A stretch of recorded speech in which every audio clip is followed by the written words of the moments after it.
Belajar matematika sang Bunda.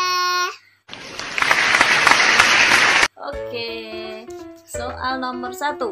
Siti pergi ke pasar bersama ibunya membeli jeruk dan juga salak. Siti Mbah Sarti mesti belajar yuk belajar, kasang rasani Siti. Ora ya, soalnya Siti pergi ke pasar itu. Iya toh lah wong. Siti ki rabi nang Tuban wis 2 tahun ra mulih kok. Oh no. Bisa pergi ke pasar sama ibunya gitu loh. Soalnya Siti pergi ke pasar bersama ibunya ya, membeli jeruk dan salak. Mbah Sarti kuwi nang pasar dhewe iki malah adol jeruk, gak tuku jeruk wong aku kok. Lah tapi bersama ibunya yo. Siti ki wis 2 bodo lek gak mulih nang Tuban ki. Yo ora ya. Bojone kok Ya wis mulih ya, wong buktine lho wis digawe pertanyaan. Berarti Siti wis mulih. Nek Siti rong mulih pertanyaane gak ngene, kudune Siti pergi ke pasar bersama suaminya. Bojone Siti ku yo ora tau mulih, kerja nyopir. Siti kan nyumbul sepeda motor di pasar dhewe. Motore Siti balik motor. Arep ditembeli tukang tembel sing adus. Lah terus adus banyune mati, sing ditinggal nurut banyu ya.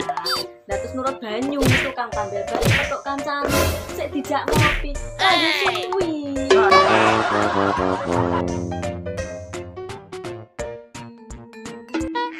Ya wes, ki jajal pertanyaan selanjutnya apa? Belajar sing genah. Wis kasar rasan-rasan ae, wong belajar kok mesti ngomong rasane Siti ya ora neng tak. Ya wes, pertanyaan nomor 2 aja ayo.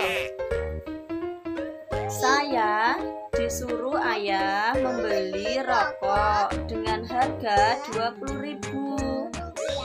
Berapa kembaliannya jika saya dikasih uang ayah 25.000?